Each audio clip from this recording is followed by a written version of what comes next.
From Pacifica, this is Democracy Now!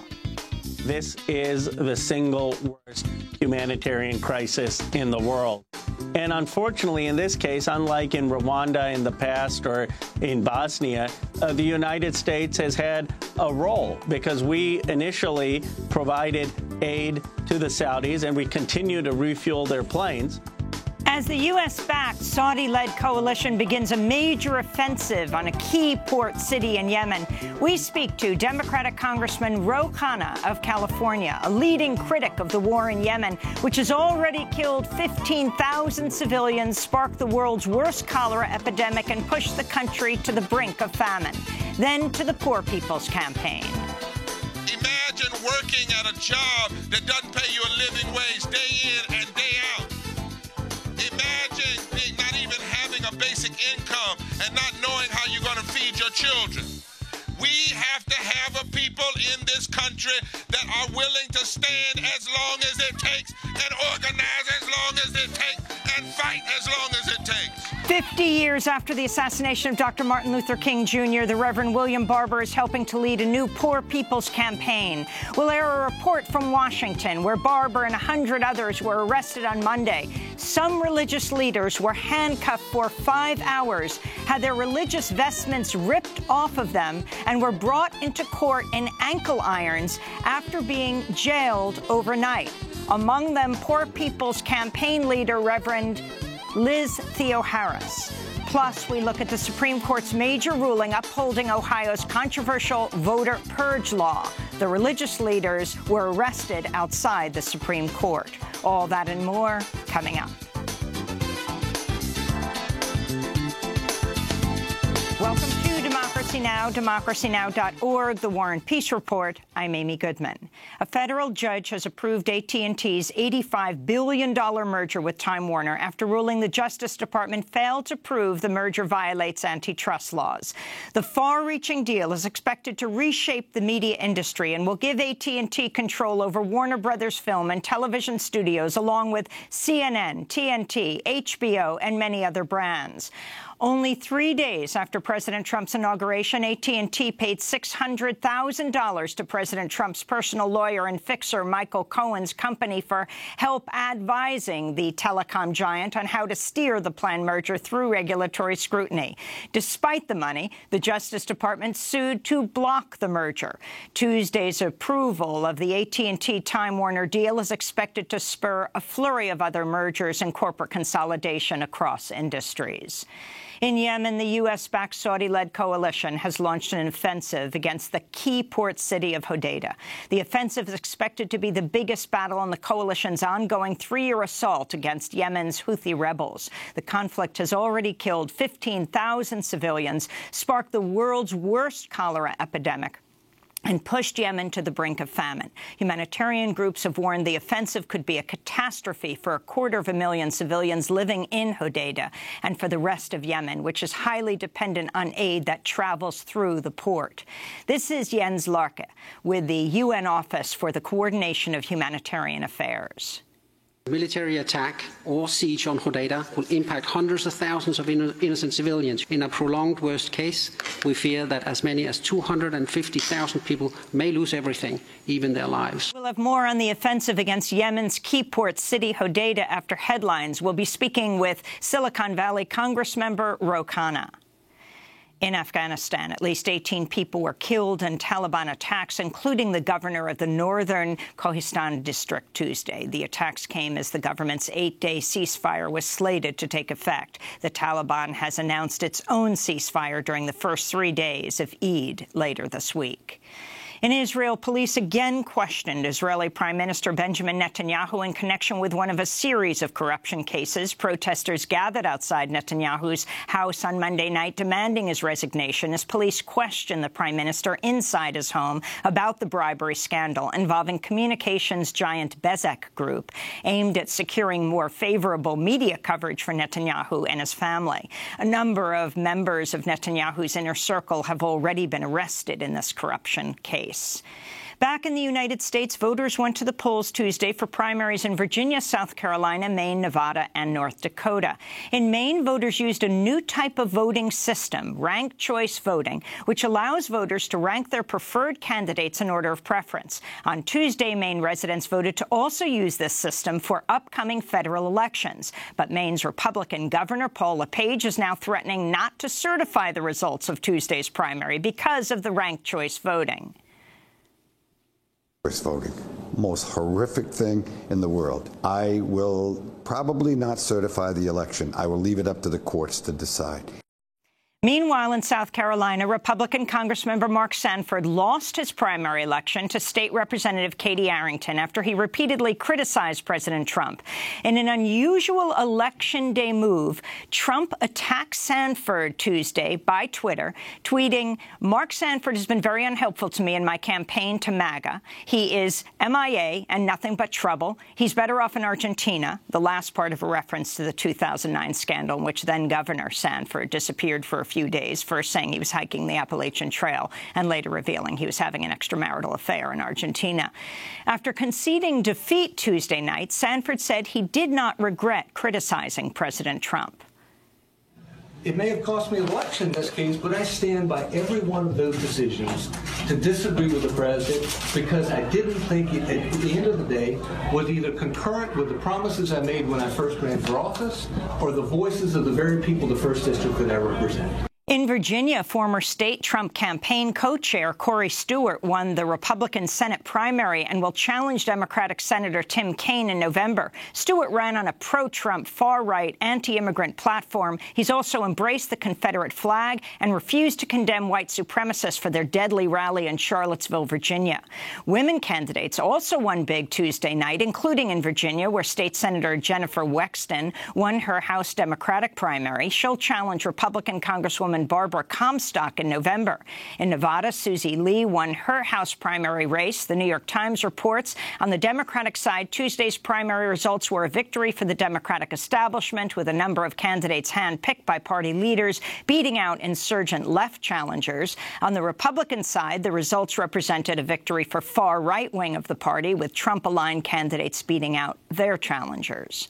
In immigration news, McClatchy's reporting the Trump administration is considering building tent cities on Texas military bases to detain immigrant children being held in U.S. custody. There are now more than 10,000 immigrant children being held in U.S. custody as the Trump administration continues its policy of separating children from their immigrant parents at the border as the families pursue asylum claims.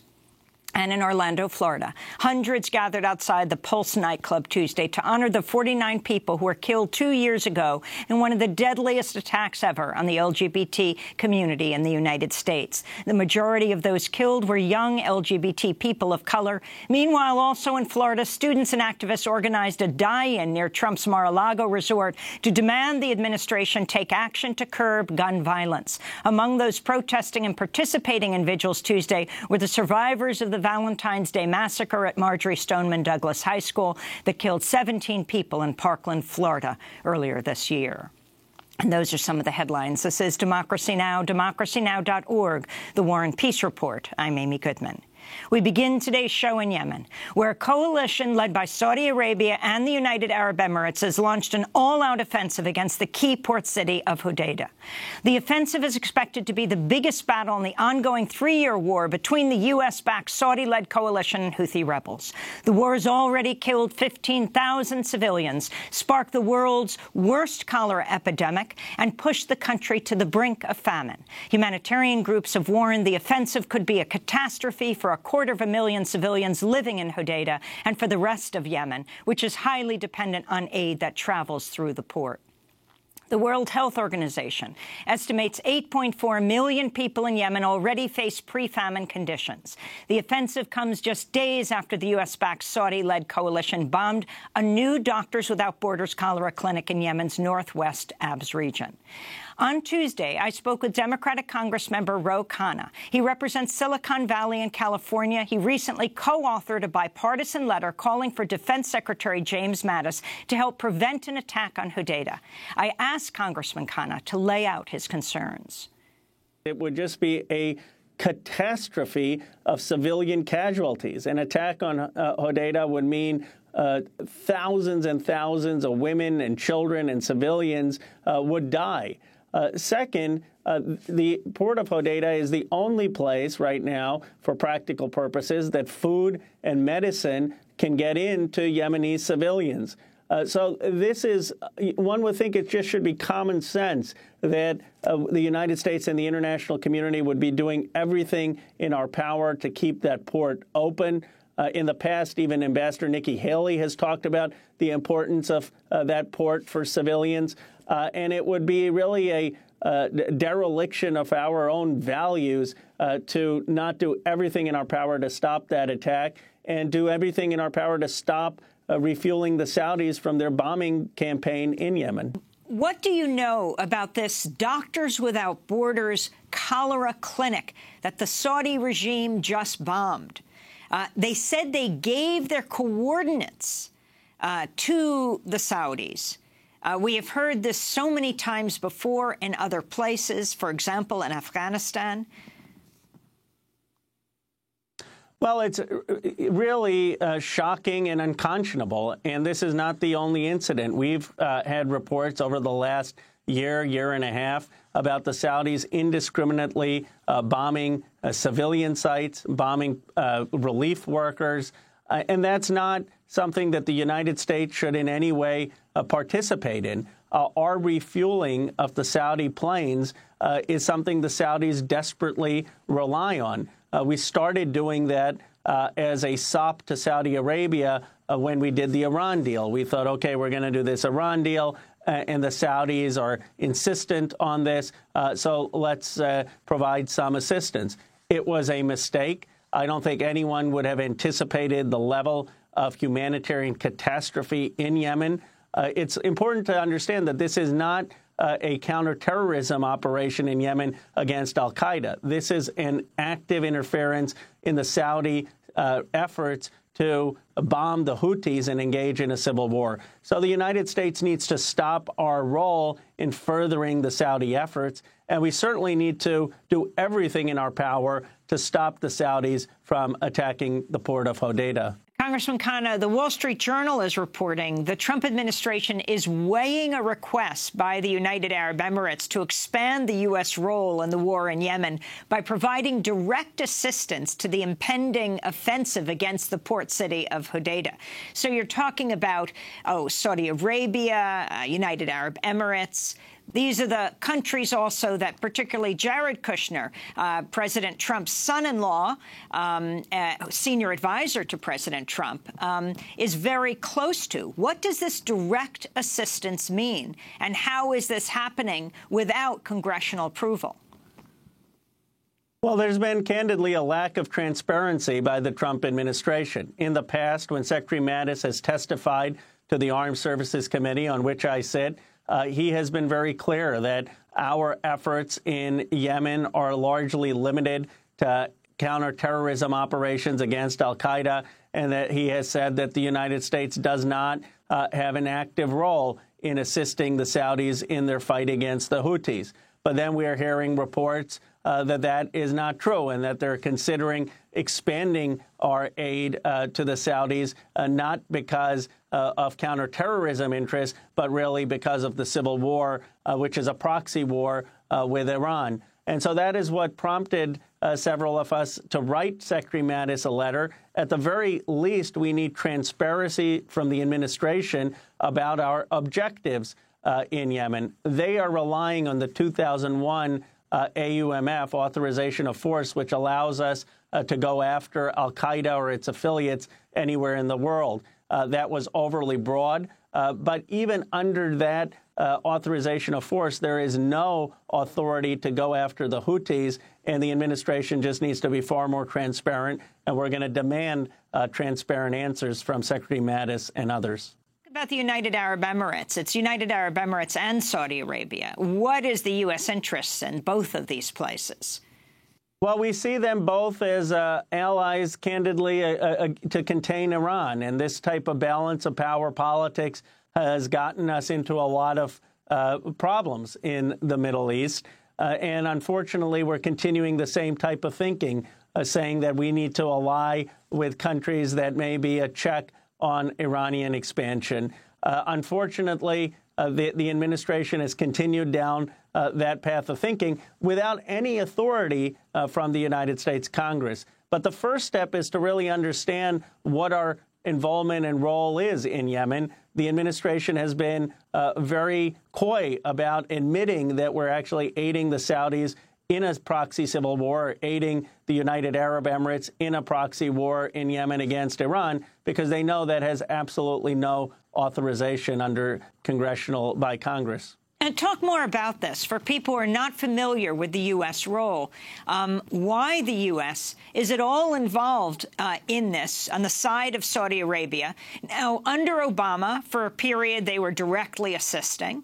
Then, as you pointed out, they put some limitations on that assistance. If you could explain what that was and what caused that, and then how Trump himself is responding. Do you think he has any understanding of what's happening in Yemen? With, I mean, not even to mention the deaths, something like 15,000, but talking about just people afflicted with cholera, the worst situation in the world. Over 1 million Yemenis are suffering from cholera. The Doctors Without Borders clinic was a cholera clinic.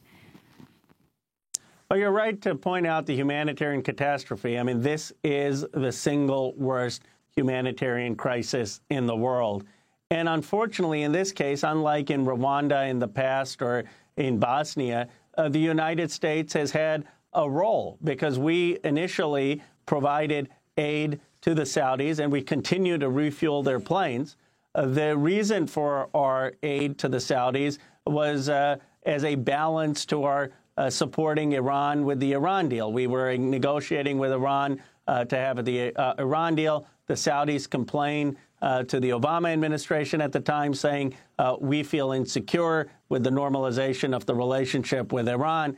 And the administration made a decision that they would provide some assistance to the Saudis, partly to make sure that the Saudis still felt secure in their relationship with the United States. Now, when you talk to most of the former Obama administration officials, they will say that was a mistake, that they could never have fathomed the level of brutality of the Saudi regime in Yemen. They couldn't have fathomed the civilian casualties. They tried to wind it down. Well, then they realized that the Trump administration was coming in, but it was too late for them to wind down the efforts and the support to the Saudis. And then the Trump administration comes in and they redouble their support of the Saudis and the United Arab Emirates as a check on Iran. The Trump administration is singularly focused on containing Iran, on supporting allies of ours that may help us box Iran in. And so the administration has doubled down on aiding the Saudis in this catastrophe and with a huge civilian loss of life. Democratic Congressmember Ro Khanna of California. To hear him weighing in on the North Korea-U.S. summit, you can go to democracynow.org. This is Democracy Now! When we come back, major Supreme Court decision on voter purging, and over 100 people are arrested in Washington, D.C. as the Poor People's Campaign continues. Stay with us. Oh, so your wounds, they show. I know you have never felt so low.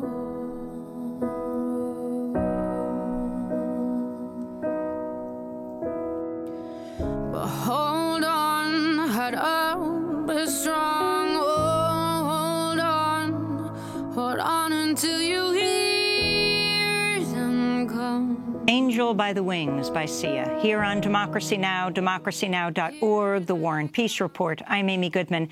As we turn to Washington, where the Supreme Court has ruled 5-4 to uphold Ohio's aggressive purging of voters from the rolls. One survey found nearly 150,000 people were removed from the voting rolls in recent years in Ohio's 3 largest counties alone. Critics say the court's decision is yet another victory for conservatives trying to restrict voting rights. For more, we're joined by Ari Berman, senior writer at Mother Jones, reporting fellow at the Nation Institute. His latest pieces are titled, "The Supreme Court is Helping Republicans Kill a Key Voting Rights Law," and we now know why Steve Bannon and Chris Kobach lobbied for a citizenship question on the census. Welcome back to Democracy Now!, Ari. So talk about this decision. Well, it's a really big decision because Ohio has purged 2 million voters since 2011, more than any other state. African-American voters in the state's 3 largest counties were purged at twice the rate of whites. So it appears that this purging has been discriminatory. And one of the ways that Ohio purges is they remove infrequent voters from the rolls. So if you don't vote in election, Ohio sends you a mailer. If you don't respond to that mailer to confirm your registration and you miss 2 more elections, you are purged from the rolls even if you are still eligible to vote. So what Ohio is doing is they're using a new way of purging to try to kick people off the voting rolls. And this is very disturbing, not just because Ohio is such an important swing state, but because this could open the door to more voter purging by Republican states and really, in a lot of ways, compromise people's most fundamental right. In her dissent, Justice Sonia Sotomayor wrote, Congress enacted the National Voter Registration Act against the backdrop of substantial efforts by states to disenfranchise low-income and minority voters, including programs that purged eligible voters from registration lists because they failed to vote in prior elections. Sotomayor went on to write, the court errs in ignoring this history and distorting the statutory text, ultimately sanctioning the very purging that Congress expressly sought to protect against, she added. And I think this was so important because this is a very technical case about how you can and can't purge. But Sotomayor brought up the bigger picture, which is we have a very, very long history in this country of voter suppression and of discriminating against people when they try to vote. And the National Voter Registration Act of 1993, which was really the second major piece of voting rights legislation after the Voting Rights Act of 1965, allowed people to register at DMVs and other public agencies and was an incredibly important law. And what Republicans are trying to do now is they're trying to weaken a key voting rights law to make it easier to purge the voting rolls. This is just one of many voter suppression tactics we're seeing, along with voter ID laws, cutting early voting, making it harder to register to vote. Voter purging is part of this, and it's a relic of the Jim Crow era. This was done in the Jim Crow South. Make it as hard as possible for black voters to be able to register, and even if they do register, then you purge them from the rolls. And what Sotomayor is saying, history is repeating itself here. We are gutting the very law that was passed to prevent this kind of thing from happening. Talk about the role of the newest justice, Neil Gorsuch. Well, every 5-4 decision on the Supreme Court, you have to remember, Amy, is likely a result of the fact that Mitch McConnell and Republicans in the Senate stole a Supreme Court seat from President Obama, and Donald Trump put Neil Gorsuch on the court. So this case in Ohio only happened because there was a stolen Supreme Court seat. And it's really amazing that not only are they stealing a Supreme Court seat, they're stealing a Supreme Court seat, and then they're making it harder for people to be able to vote. So this is really a 2-pronged attack on democracy. First, you deny the will of the people in that President Obama should have been able to make this appointment because he was elected in 2012. And then, not only that, you deny the will of the people by then making it harder for them to vote in the first place. So talk about the person on which this case was based. So the case was based on a guy by the name of Larry Harmon. He was a Navy vet. What happened is he voted in 2008, and then he didn't vote for a few elections, and then he showed up in 2015 to vote on a local referendum, and he found that he was no longer on the voter rolls. And usually, you're only removed from the voter rolls if you're ineligible to vote, meaning you've died, or you've moved, or you've committed a crime, or done something else to try to change your status. He hadn't done anything. He still lived at the same place. He had voted in the past, but he was removed from the voter rolls. And the thing about voter purging that really is so problematic is that people don't know that they're purged from the rolls until they show up at the polls. Then they're not able to vote, and there's nothing they can do about it. And so that's what happened in Ohio. That's what happened to thousands of people in Ohio. And the worry is that more Republican states are going to try to do this thing in the future. Very quickly, if you can talk about the piece you wrote about Chris Kobach.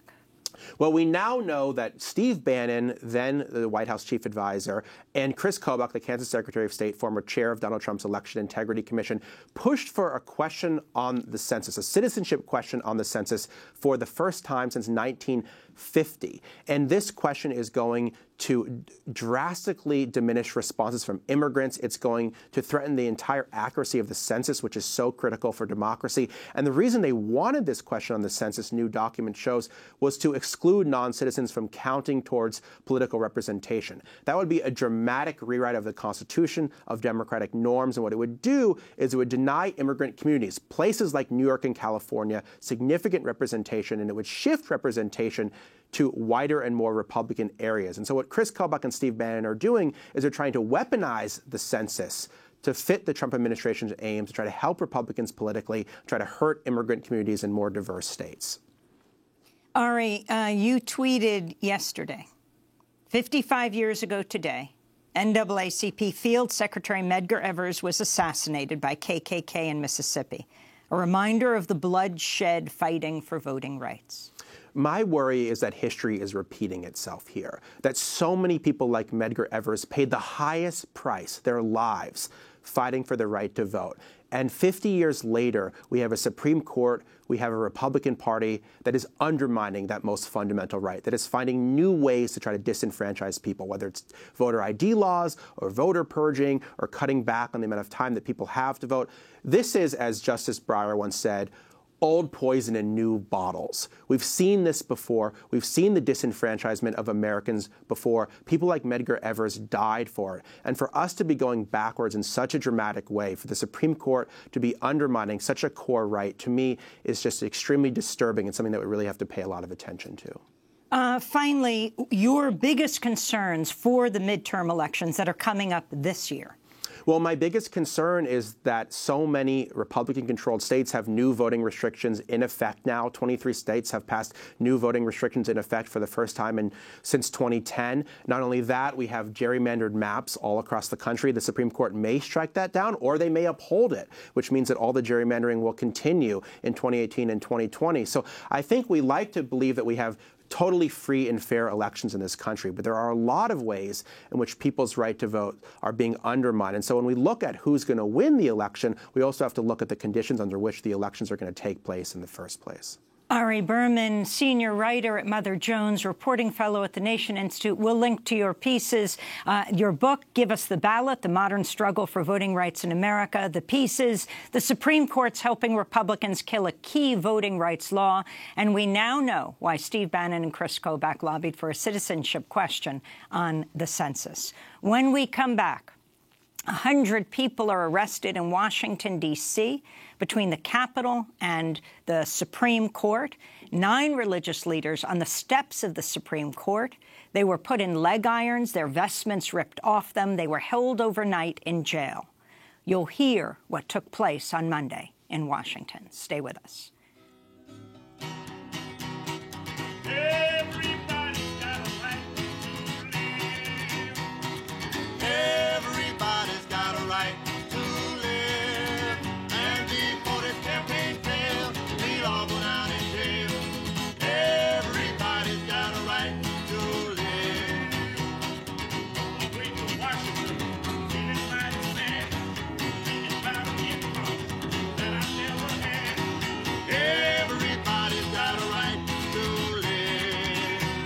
Everybody's got a right to live. Jimmy Collier and Frederick Douglass Kirkpatrick here on Democracy Now!, democracynow.org, The War and Peace Report. I'm Amy Goodman.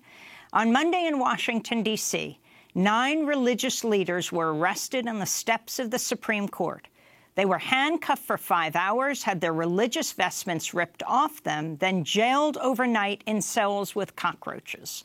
They were then brought into court in ankle irons. The religious leaders were among 100 people arrested in Washington, D.C. as part of a national day of action for the new Poor People's Campaign, protesting poverty and racism. Over the past 5 weeks, nearly 2,000 people have been arrested in what organizers describe as the most expansive wave of nonviolent direct action this century. The Reverends William Barber and Liz Theoharis are leading the protests 50 years after Dr. Martin Luther King Jr. launched the first Poor People's Campaign.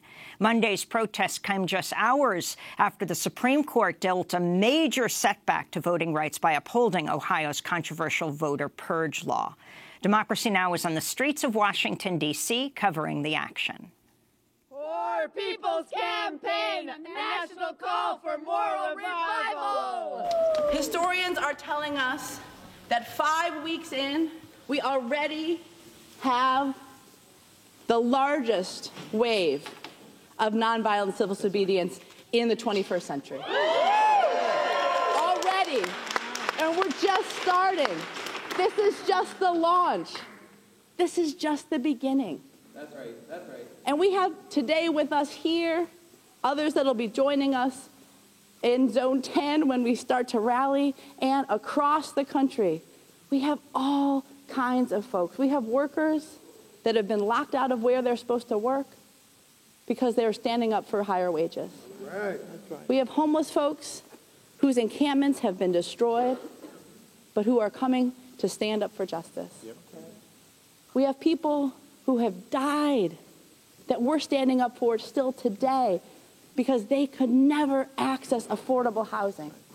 When this country could build prefab housing in 45 minutes. That's right. People are dying without housing. That's right. There are 62 million people that make less than the living wage. But there are 400 people that make $97,000 an hour. That's right. That is insane. That is immoral. That is unjust. That's right. Yeah. But we're here. Yeah. That's right. Poor People's Campaign, a national call for moral revival. My name is Ashley Little. I'm from Richmond, Virginia, and why I'm here because I'm part of the Poor People's Campaign with also Fight for 15. It's kind of opened my eyes because I was making $7.35 at McDonald's and I was working full-time hours.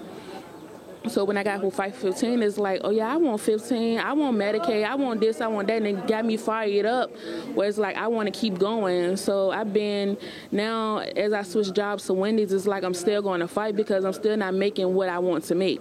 And there's people that's making $10, $19 and still, oh, I'm making good money. No, you're still poor, like you're still struggling. Poor People's Campaign, a national call for moral revival.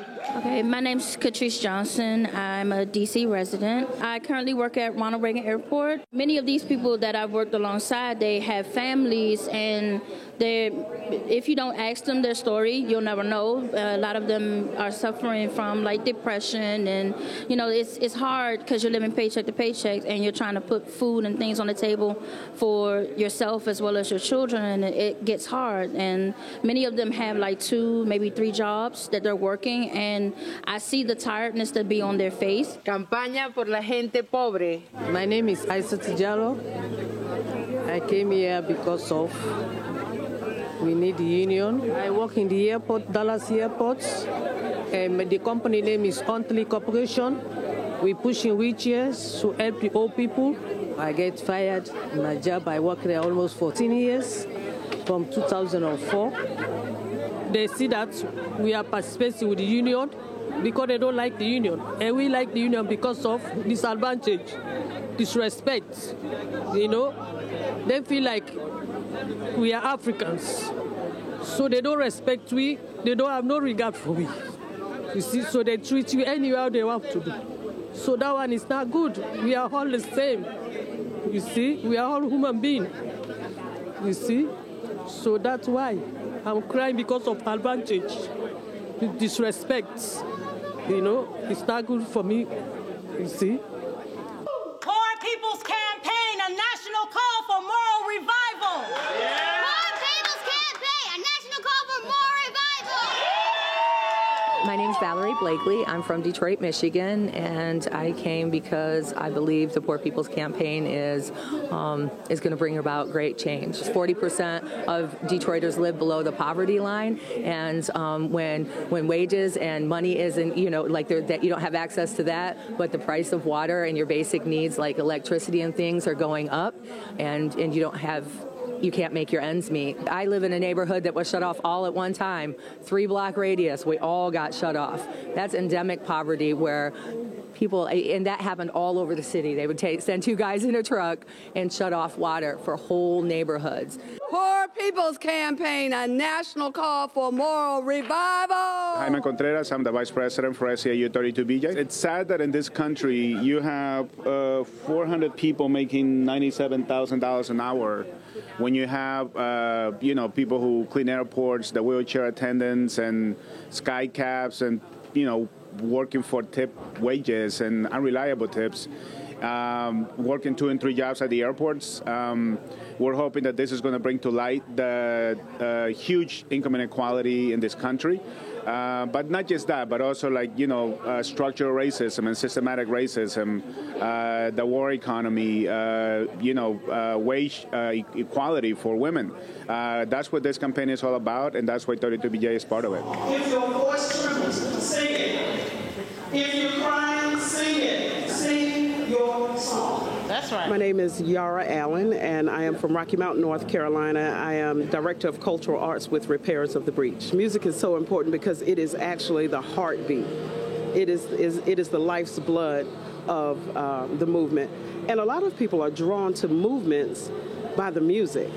I've encountered several people who said when we were doing our Moral Mondays in North Carolina, I heard the music. And once they're there, they actually hear this message. So this particular song by Dr. Jimmy Collier, Mr. Jimmy Collier, it goes, everybody's got a right to live. Everybody's got a right to live. And before this campaign fails, we'll all go down to jail.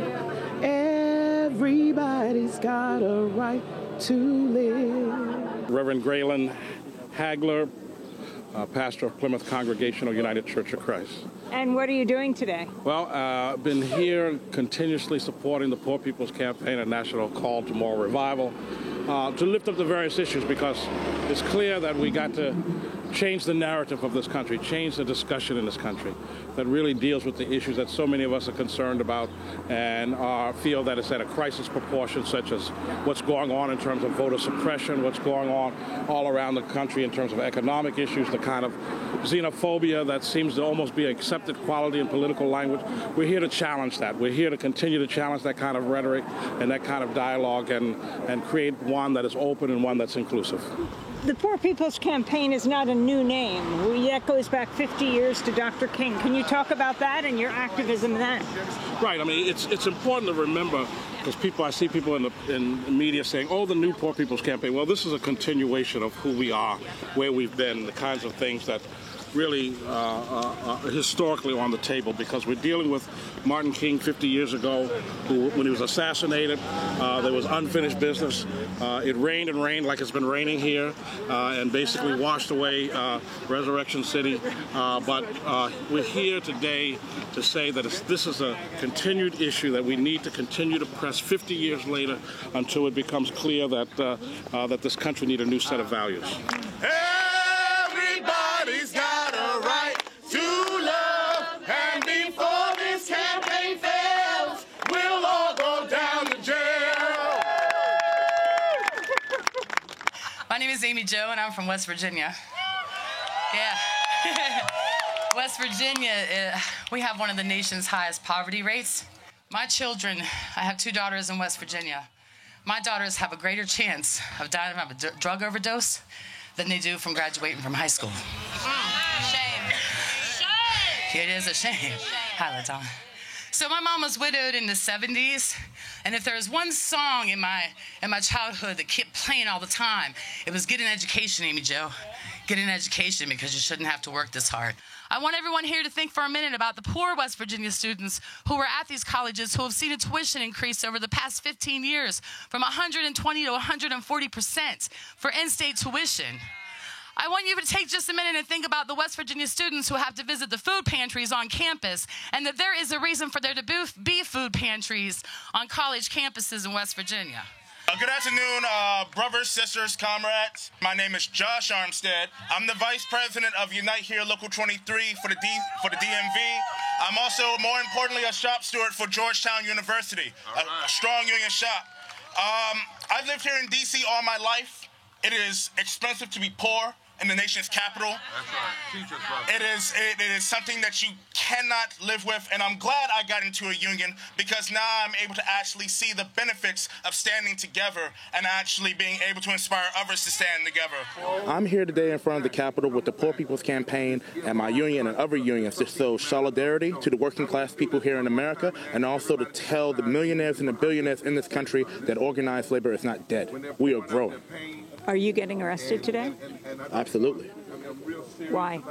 Because it is time to take a stand and to send a message that we are willing to risk our lives, not only inside our shops, inside our workplaces, but also on the streets. You talked about right to work. What did you say?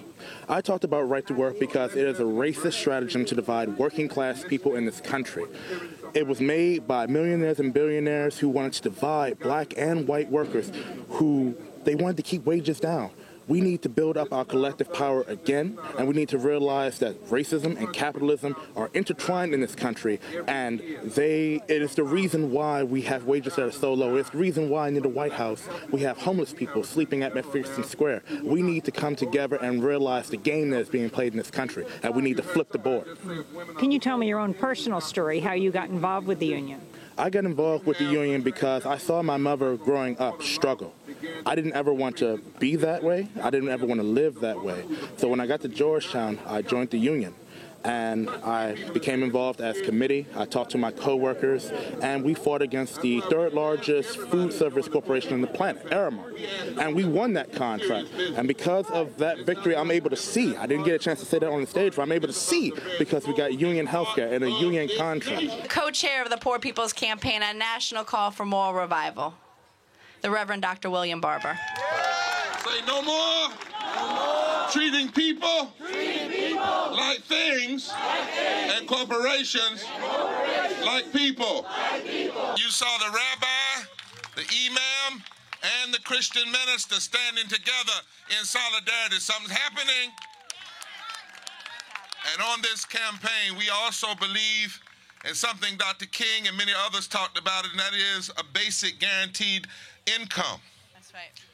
If banks are too big to fail, then people are too important to fail. People should not be dying on our streets in the richest nation in the world. And we know that not paying a people a living wage and undermining union rights and cutting social safety nets for the poor in this country, the wealthiest country in the nation in terms of money, is unconscionable.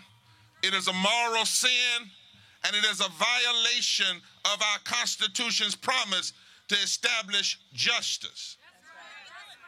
When we have these realities of 250,000 people dying, and I know today some say, well, we've stood out here an hour, but imagine living all day outside for 24 hours. Imagine having to worry about health care 24 hours a day. Imagine working at a job that doesn't pay you a living wage day in and day out. Imagine not even having a basic income and not knowing how you're going to feed your children. We have to have a people in this country that are willing to stand as long as it takes and organize as long as it takes and fight as long as it takes.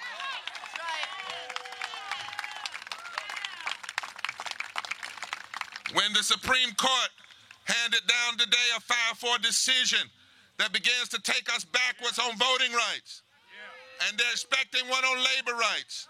And we're seeing happening in this country now what we haven't seen since 1883, when the Supreme Court overturned the Civil Rights Acts of 1875. It is unconscionable. It is a moral sin. It is a violation of the promises to establish justice. That's right. This weekend I heard a Trump advisor say that there was a special place in hell for those who challenge Trump on trade. Right. Well, I don't usually talk a lot about hell, but let me tell you what the Bible actually says about hell and special places since he brought it up. James chapter 5 says that a final word to you arrogant rich. take some lessons in crying. You'll need buckets of tears when the crash comes upon you. Your money is corrupt. Your fine clothes stink. Your greedy luxuries are a cancer in the gut of your nation. And it's destroying you from your life from within. You thought you were piling up wealth, but what you have actually piled up is judgment. Why? Because of all the workers you have exploited. That's in the Bible, y'all. Because of all the works you have exploited and all the workers you have cheated, now your nation stands in judgment. The groans of the workers you used and abused are roaring in the ears of God, who is a master avenger. You've looted it up on earth. You've lived it up on earth, but all of you will have to show for it. And you'll end up like a corpse if you don't change. In fact, what you've done is condemn and murder perfectly good persons who stand there and take it. You want to talk about a special place. There's a special place anytime politicians get up in the morning and all they can think to do is take people's health care. Oh, there's a special place. Whenever folk get up in the morning and all they can think of is how to block living wages and take care from the poor and the least of these. And that's why if we really love this nation and the people of this nation, we must have mass, nonviolent fusion, moral, civil disobedience. We must have mass voter mobilization. And we must have mass power building among the poor. And we must not stop until things change. I come to tell you as a preacher who has studied all the comparative religions, that what we're seeing today is not just left policies and right policies and conservative policies and liberal policies. In the theological tradition, it is sin. It is a form of wickedness when the greedy take and take and take and take from the needy and the poor. Now, I didn't use the word wickedness. Nancy, help me, Rabbi. Where's my rabbi? I wasn't the one that used it. But since these people always want to bring preachers up here to bless their unjust action, and they got Bibles all over the Capitol, and they always putting their hand on the Bible when they get ready to swear themselves in office, well, you have messed up now because you got some folk in a movement that know what the Bible really says. This is in the Bible. Stop blaming the poor. Stop playing religion and quoting creeds. If you didn't mean what's in the Constitution, you shouldn't have written it. Loose the bands of wickedness. Stop lying and saying America doesn't have enough resources. If you can find a $2 trillion tax cut, you can find the resources for everybody to have health care and have a living wages. And so if we want this nation to be seen as good in the sight of God, as good in the sight of the divine spirit, then we've got to cry loud and spare not. We've got to be a part of breaking these bands of wickedness, injustice, and racism, and systemic policies that drive poverty. We have to set the nation free. And I heard a friend of mine, he's dead, but I heard him in a book. He was gay, but he's a powerful brother. And he said something like this in the 1930s, in the middle of traumatic times, that still has relevancy today to us. Oh, let America be America again. The land that has never been yet and yet must be. The land where every person is free. The land that is mine, the poor man's, the Indians, the Negroes, me. Who made America, whose sweat and blood, whose faith and pain, whose hand at the foundry, whose plow in the rain, must bring back our mighty dream again. Talk, Langston. Sure, Langston Hughes said, call me any ugly name you choose, but the steel of freedom does not stain. From those who live like leeches on the people's lives, we must take back our land again. America. America. Oh, yes, I say it plain. America never was America to me, and yet I swear this oath that America will be.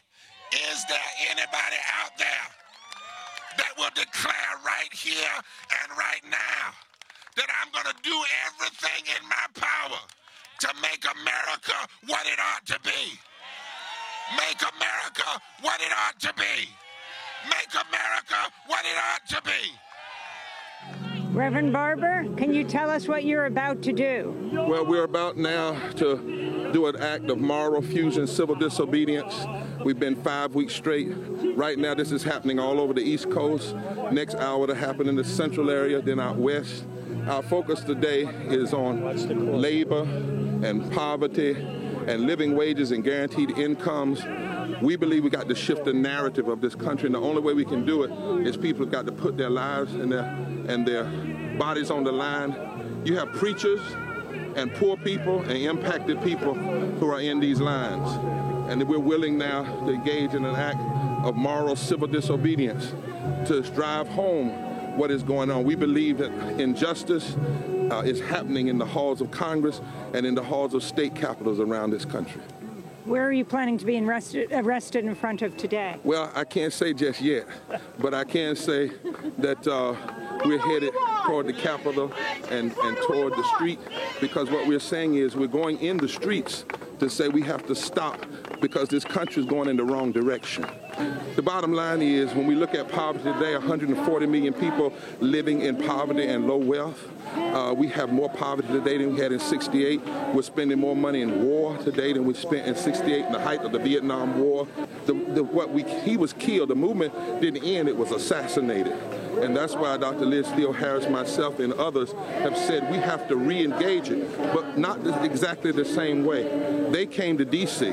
We're all over the country, and we're launching a movement, not ending a movement. And we're building coalitions of people of every race, creed, color, and sexuality who say we're going to build a multi-year campaign to change the narrative, to shift the voting in this country, voter mobilization, and to be a power from among the poor. So we're inspired by Dr. King and others, but what we also know is this is not a commemoration, because the last thing you do with a prophetic movement is commemorate it. What you have to do is reach down in the blood, pick it up, and re-engage it, and that's what this is.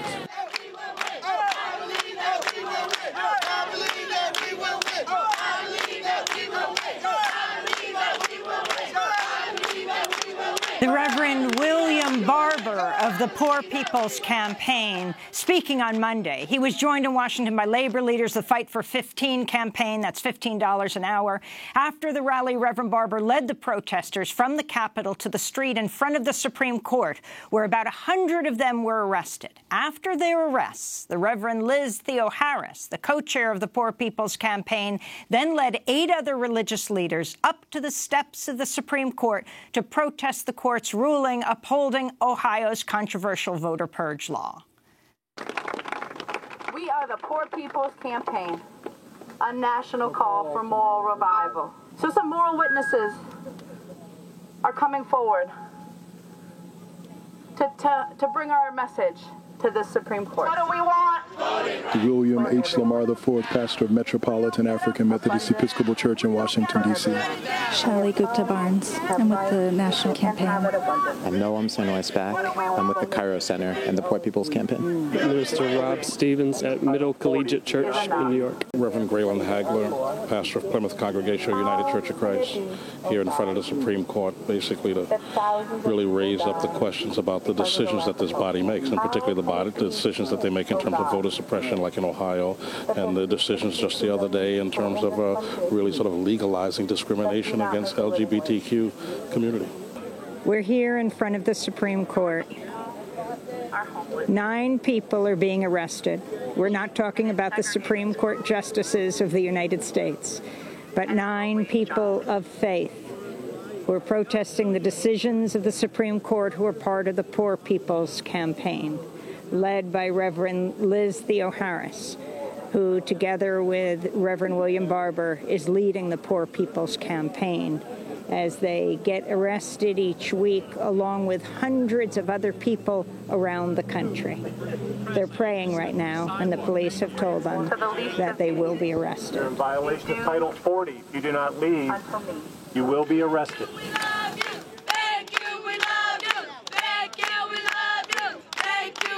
Hundreds of people are standing, lining the streets between the Supreme Court and the Capitol, where they just rallied, watching this arrest go down.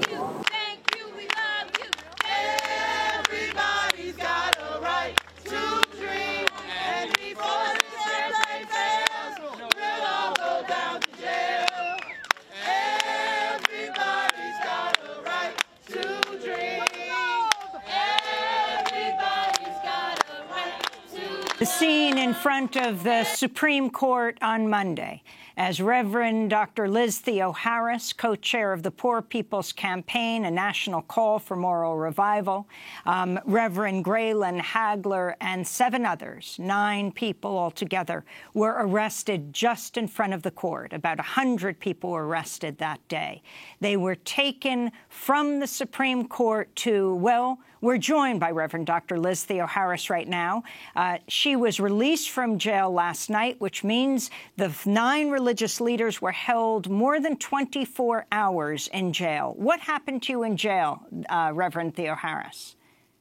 Well, thanks for having us and for sharing this story about people all across this country, standing up for justice and building this Poor People's Campaign. So we were indeed arrested in front of the Supreme Court and moved around quite a bit over the past 24 hours. But we were held at the Supreme Court for a while, and then moved into kind of city holding, and then all this time you were handcuffed.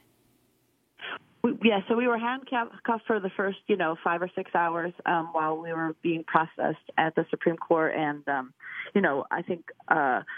We know that there's a kind of impoverished democracy in this country, and that poor people of all colors are criminalized, and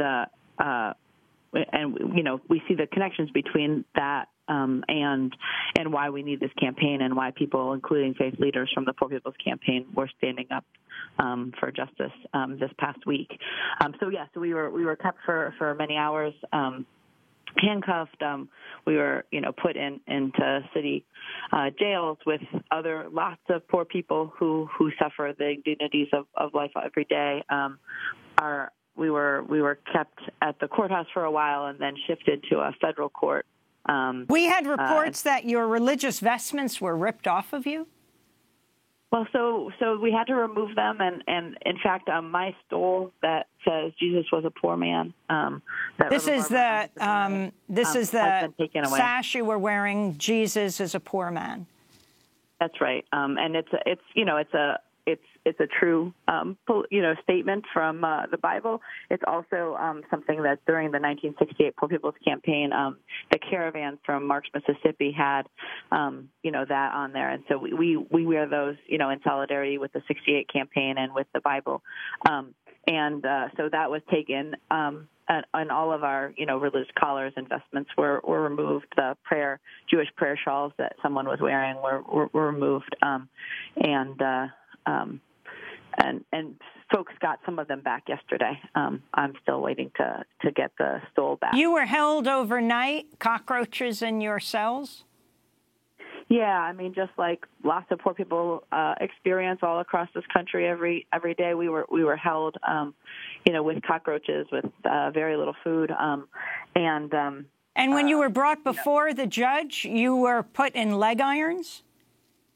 Well, so we were shackled actually in leg irons all day, which is, the treatment that folks get, poor people get across this country on a regular basis. And, I think it just ties into why we need a Poor People's Campaign, why we need to stand up and declare that we need the rights to living wages and to Reverend Dr. Liz Theoharis, we have to leave it there. Co-chair of the Poor People's Campaign National Call for Moral Revival, a major rally in Washington on June 23rd. Special thanks to Sam Alcoff, Carla Wills, Chris Belcher, and our news director, Mike Burke. I'm Amy Goodman.